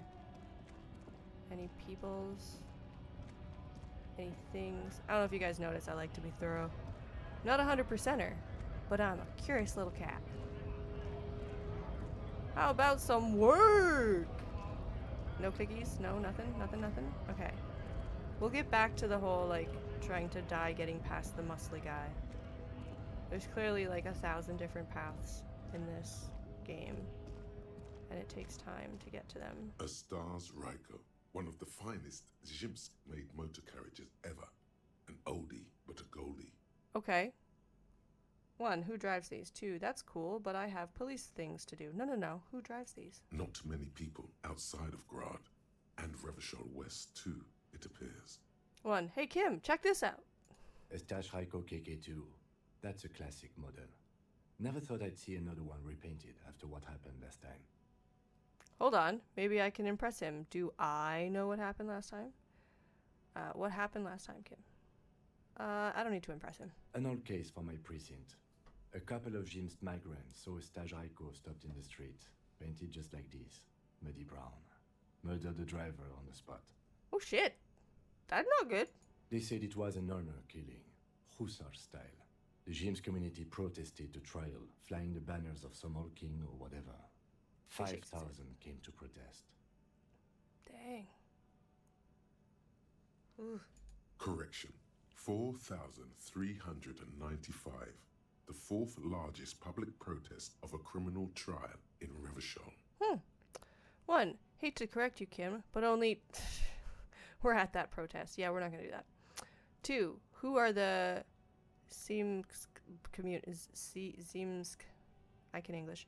Community. That's not English. 3, what did they sentence the killer to? 4, Kim, could our hanged man have been the driver of this car? Oh, that's a good question. 5, interesting. Before we proceed, I've got an opinion of this paint job. 6, got it. Okay. We're not going with 1. I do want to know that, but I also want to know that. Let's go with 2 first. People we are paid to protect. Let's leave it at that. The lieutenant shakes his head. Okay. What'd they sentence the killer to? Well, let's go with... Could our hanged man be the driver? I try to avoid drawing far-gone conclusions like these before actually examining the body. Oh. But my initial guess is the 2 are unrelated. Oh, okay. What did they sentence the killer to? 4 years for murder in Reunion. He studies his reflection in the car window. 4 years? Sorry, that's just like so minimal. The perps were remorseful. Their sorry knocked 8 years off the sentence. That's the system. You don't have to fucking tell me that. I've been through the courts. They said that he should have got double digits for all the fucking abuse he did towards me, but they weren't going to give him double digits because of this and that and the other thing, and fuck the system. Moving on. The prisons in the greater Revachol Industrial Harbor are already full. Prisoners are expensive to maintain. The longer the sentence, the larger the cost. Facts. For anybody who doesn't know, the most expensive form of welfare is going to fucking jail. Oh my god. A lot of people don't realize. They're like, oh, I want this guy to go away forever. And you're just like... You realize that they are getting better care and better food and better accommodations than they would if they were on any form of social assistance. Like, literally any form. It's the most expensive form of welfare. Anyway, a lot of people don't know that. Shane says that he'd be a convoyer. Convoyer. What's a convoyer? Sorry. Anyway. Mad. The next option is... Before we proceed, I've got an opinion on this paint job. Yes, detective? I think it looks better brown and black. They should have left it baby blue. Yeah, they should have left it baby blue. You sure you're not Jimsk? James? He shares a smile with you only for a second. Yes, you're sure you're not. Or if you are, it's It's only in that Revacholian way, 4 to 5% maximum. Okay. I'm gonna pretend I understood what that was about. Moving on. Looking for clicky things to clicky on. Clicky, clicky, clicky, click, click, click. Ooh! I found a thing to click on. Click, click, click. I'm trying to click on it. Oh, there we go. Take. Money. Then there's a person to talk to. Talk to them. Talk to them. Hello. The small, wrinkled woman does not greet you. She nods along to something on her radio. A photograph is clutched in her hands, and there is a warm smile on her face. The photo, an ambrotype from the turn of the century, as golden as her smile. Okay. 1. Snap your fingers in front of her face. That's fucking rude. 2. Excuse me, ma'am. I'd like to ask you some questions. 3. Nothing to do here. Yeah, no, let's ask her something. No response. Wherever this woman is, your words fail to reach her. Okay, I guess we'll snap our fingers. Wait, Lieutenant stops you before you can snap. she's just a distracted old woman. Better to leave her alone. But why? Why? I just told you why. Because she's a distracted old woman? If you say so. Why would she be here, though? Can we go this way? Oh, we can. No, we can't. Okay, so she's just a distraction? Confusal? What's this? Take. White tank top. Oh. So... I like our current look. I'm gonna stick with our current look. Physical instrument. Work it, work it. Very nice. Okay, we found a shirt. Ruins full of snow. No one lives here anymore. I mean, that's the definition of a ruin. Yeah, that's how that works. Can't call it a ruin if there's a person living in it. Then it's just a condemned house. Condemnable? Whatever. An old monument stands in the middle of the traffic island, pointing toward the sea. It looks as if it's been reassembled piece by piece, secured and mounted in the air with the aid of numerous ropes and rods. Oh. Yeah, no, this is like a symbol on the very front. Like, a lot of people know this as a symbol of the game. A silver plaque on the statue's pedestal reads, I am Philip III, the Squanderer, the greatest of the Philippian kings of Revachol, son of Philip II, the opulent, father of Philip IV, the insane. Why would you be so proud to be named after someone who is insane? As you look up, you notice something about the statue. There are some odd indentations on the king's chest piece. 1, who is this? We already know that. 2, what indentations? What do I see? 3, ooh. What did this king do? Yeah, what did the king do? Even by the standards of the Philippian kings, old sumptuous Philip was known for his profligacy. What is profligacy? I like to think of myself as having a pretty big vocabulary, but what the fuck is profligacy? Shane says, so for knocking down the door you hurt your shoulder on, if you wear the tank top, you get a +1 to that check.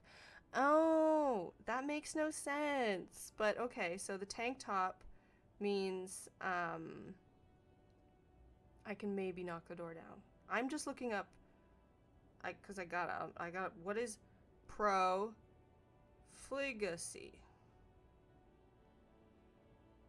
Reckless extravagance or wastefulness in the use of resources. Oh, it's to be North American. Okay. Reckless wastefulness in resources. Okay. In what way? Well, he blew through the whole national treasury, starting the decline of one of the penultimate century's greatest superpowers, the suzerain of Revachol. Sounds like Trump. Moving on. His own maladministration foreshadowed the fall of the monarchy during the anti-centennial revolution, an end to his family line and the monarchy on the Insulindian Isola. It's a very, complicated storyline, honestly. Okay, 1. How did he manage to blow through the entire national treasury? 2. Fair enough. I have other questions. Stop the knowledge from pouring in. No. Never stop the knowledge. How did he do it? Stories have it that he had his bedroom converted into a treasure chamber where he stored unfathomable wealth. Krugerrands, bars of gold, ornate weaponry, armor, and various chalices. So he was severely mentally ill, obviously. He called it the Sol Auron. It was obscene. There were whispers he slept on a huge pile of gold-dipped feathers, like some obese dragon, instead of a bed, like a normal person. That sounds so hard and uncomfortable.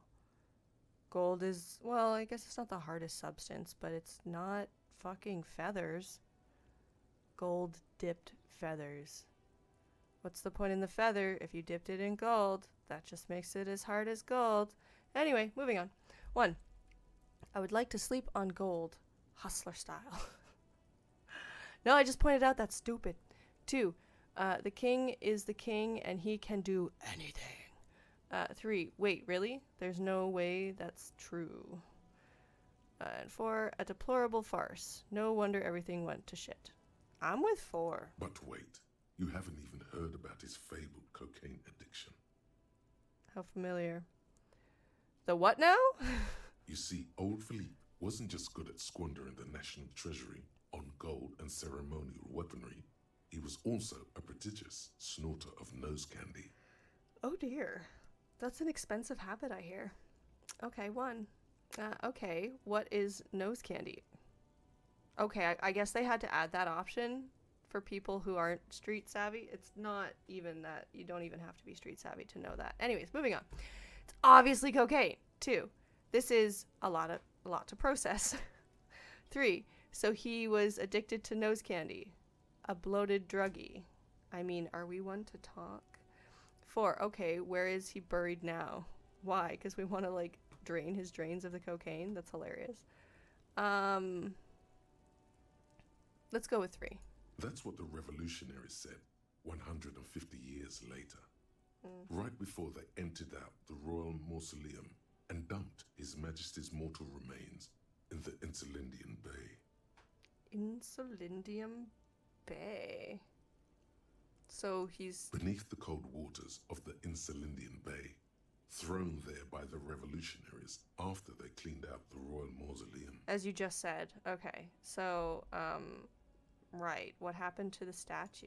The original was blown apart by communards, then further damaged during the landing of the coalition's airships during the turn-of-the-century revolution, when Martinez was leveled. Fun. Most historians think the coalition's hasty landing may have ultimately saved the statue. If the communards had more time, they would have reduced it up to even finer pieces. Saved the statue. That's interesting.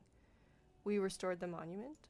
Or who? Some years ago, a group of liberal, artistically inclined individuals, designers mostly, thought it would be ironic to restore the statue of the most wasteful ruler of Revachol in the poorest part of the city. Huh.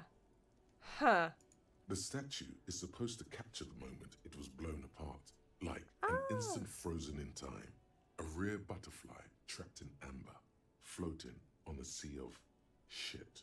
I like it. Okay, I really like that imagery a lot more now, knowing the context. That's fucking awesome. Okay. 1. That's brilliant. So funny and nihilistic. Yes, I am. Yes. 2. That's such a bad idea. No. 1. I really don't get art.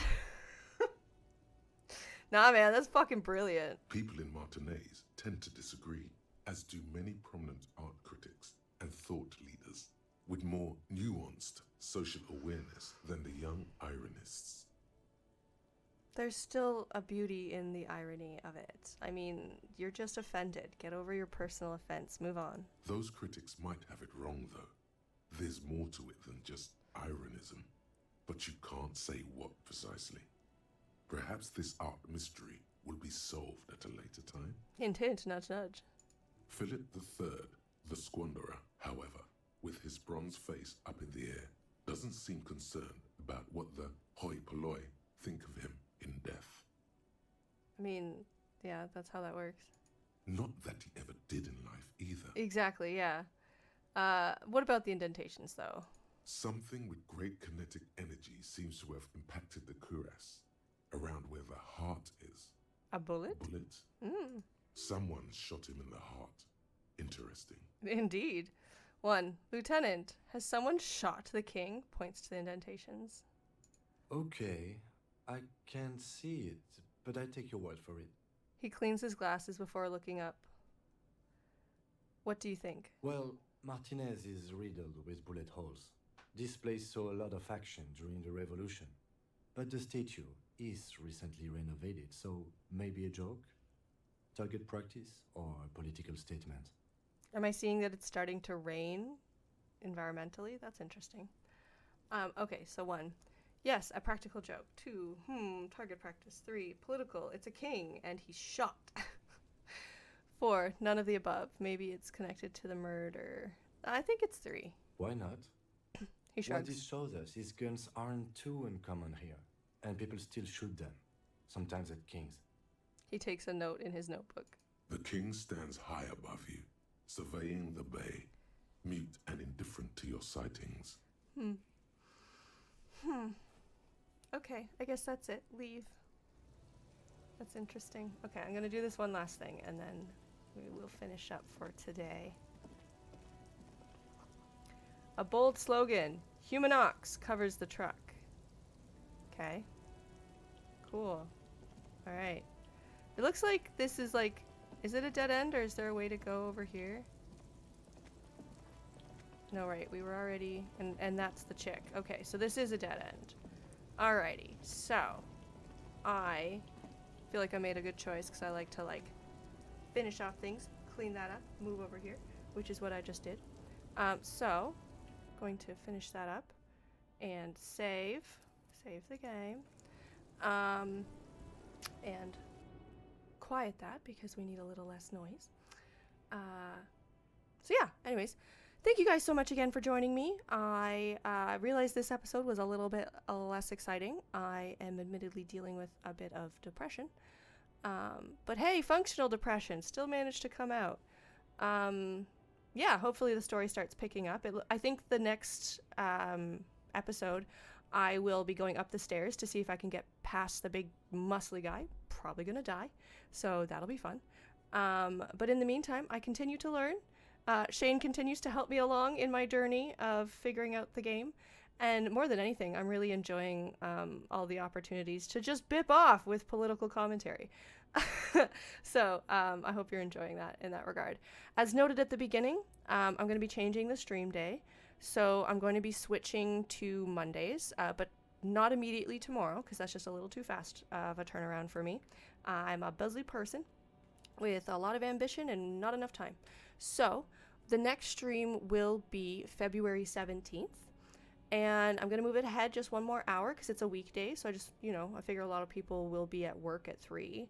So I'm going to do 4 p.m. and we'll do from 4 till 6. I might go a little longer depending on how it goes and how my anxiety is panning out.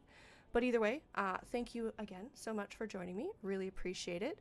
And thank you, Shane, for all of your commentary and chatting. If you guys have any feedback, as always, please feel free to share comments over on my YouTube channel, where I do post the videos to be seen at any time. So that when they expire from Twitch, they're still over on YouTube if you're interested. And yeah, please do join me again on February 17th at 4 p.m. for the next episode. And have a good day otherwise. Thanks so much. Bye.